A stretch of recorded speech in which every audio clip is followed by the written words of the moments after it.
Good luck.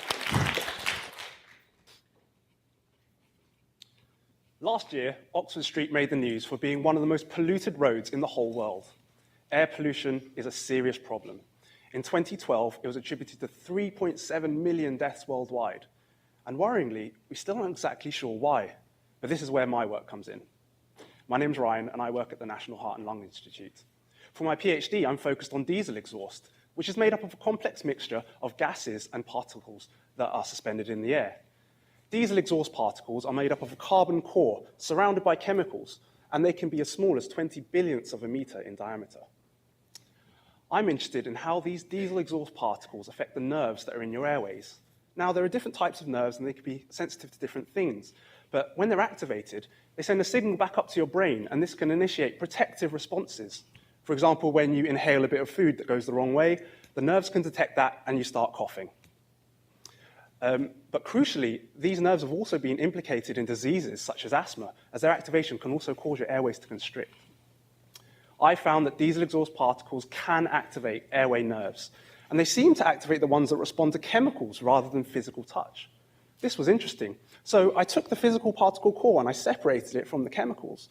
And what I actually found was that the chemicals were the important part in activating the nerve. Now, when you look at what's inside this diesel chemical mix, you get a long and scary-looking list of highly reactive substances. And this already gives you an idea of what's happening here. On the surface of these nerves are special proteins that act as environmental sensors. And what I found is that these diesel chemicals act on a very specific type of sensor, one that we actually know it can be activated quite easily by reactive substances. Crucially, this sensor is also implicated in cough and in increases in respiratory symptoms in disease. So now the pieces are starting to fall into place, and we now have a new mechanism that may explain some of the health effects of air pollution. This might lead to new treatments for those particularly affected by air pollution. Whatever we find, one thing is clear.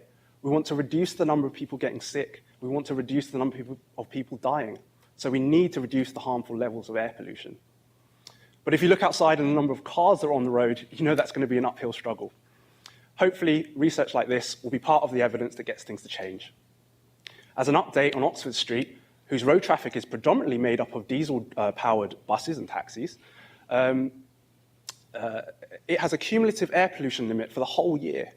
That limit was broken within 4 days in 2015. So if we do manage to make that change, it'll be a welcome breath of fresh air. Thank you.